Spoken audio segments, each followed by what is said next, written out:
தாமாகவே முன்வந்து ராஜினாமா செய்கிறார் ஆளுநர் ரவி. புதிய ஆளுநர் இவர்தான். ஜனாதிபதி திரௌபதி முர்மு அதிரடி அறிவிப்பு. அதாவது தற்போது ஆளுநருக்கு எதிராக உச்சநீதிமன்றத்தில் வழக்கு தொடரப்பட்டுள்ளது. இது இந்தியா முழுவதும் பரபரப்பை கிளப்பி வருகிறது. தமிழக அரசுக்கு சாதகமாக தீர்ப்பு வந்து கொண்டிருக்கிறது. இந்த செய்தி பாஜக தலைமையான மோடி அவர்களுக்கு பேரதிர்ச்சிகளை கொடுத்து வருகிறது. தமிழக ஆளுநராக ரவி கடந்த 2021ஆம் ஆண்டு செப்டம்பர் மாதம் பதவியேற்றுக் கொண்டார்.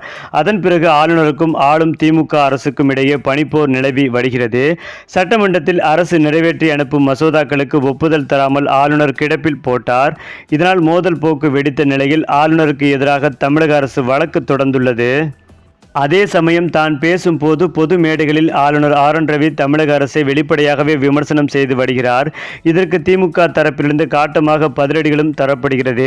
சமீபத்தில் கூட தமிழ்தாய் வாழ்த்து பாடல் தொடர்பாக ஆளுநருக்கும் திமுக அரசுக்கும் பிரச்சனைகள் ஏற்பட்டது. குறிப்பாக ஆளுநர் ரவியின் பதவி காலம் கடந்த ஜூலை மாதத்தோடு நிறைவு பெற்றுவிட்டது. ஆனாலும் தமிழகத்திற்கு புதிய ஆளுநர் யாரும் நியமிக்கப்படாத நிலையில் ரவி ஆளுநராக தொடர்ந்து வருகிறார். ஆளுநரை மாற்ற வேண்டும் என்ற கோரிக்கையை திமுக மற்றும் அதன் கூட்டணி கட்சிகள் முன்வைத்து வருகின்றனர். இந்த நிலையில்தான் ஆளுநர் ரவி விரைவில் மாற்றப்படலாம் என்ற தகவல் தற்போது வெளியாகி உள்ளது. ரவிக்கு பதிலாக புதிய ஆளுநராக முன்னாள் மத்திய அமைச்சர் வி.கே. சிங் நியமிக்கப்படலாம் என்றும் எதிர்பார்க்கப்பட்டு வருகிறது. குறிப்பாக ராணுவ தளபதியாக இருந்து ஓய்வு பெற்ற வி.கே. சிங் பாஜகவில் இணைந்தார். 2014 முதல் 2024 வரை தொடர்ச்சியாக 2 முறை மத்திய அமைச்சராகவும் பதவி வகித்துள்ளார் வி.கே. சிங். அத்துடன் தமிழகத்தில் நடந்த ஏராளமான தேர்தல்களில் வி.கே. சிங் பாஜக மேலிட பொறுப்பாளராகவும் பணியாற்றியவர்.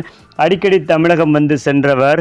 தமிழக அரசியல் களம் தெரிந்தவர் என்பதால் இவரை மத்திய அரசு பரிசீலனையில் வைத்திருப்பதாக தகவல்கள் வந்துள்ளன. இதே போல ஜம்மு காஷ்மீர் துணைநிலை ஆளுநர், கேரளா மற்றும் உத்தரப்பிரதேச மாநிலங்களின் ஆளுநர்களும் மாற்றம் செய்யப்படலாம் என்ற தகவல் வெளியாகி உள்ளது. தமிழக ஆளுநர் மாற்றப்பட உள்ளதாக வெளியான தகவல் பரபரப்பாக பேசப்பட்டு வருகிறது. இந்த நிலையில்தான் ஆளுநர் ரவியை நீக்கம் செய்வதற்காக முதலமைச்சர் ஸ்டாலின் அவர்கள் டெல்லி சென்று பிரதமர் மோடியிடம் கோரிக்கை வைத்தது மட்டுமில்லாமல் பலமுறை ஜனாதிபதிக்கு கடிதமும் எழுதியிருக்கிறார்.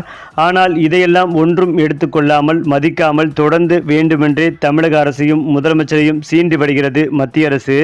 தற்போது உச்சநீதிமன்றத்தில் ஆளுநருக்கு எதிராக வழக்குகளும் தொடரப்பட்டுள்ளதால் ஆளுநரை மாற்ற வேண்டிய கட்டாயத்தில் தள்ளப்பட்டுள்ளது ஒன்றிய அரசு.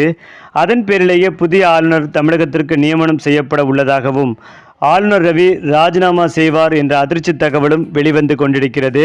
இந்த நிலையில்தான் உச்சநீதிமன்றத்தின் தீர்ப்பு வருவதற்கு முன்பாகவே தாமாகவே முன்வந்து ஆளுநர் ரவி அவர்கள் ராஜினாமா செய்ய முடிவெடுத்திருக்கிறார்.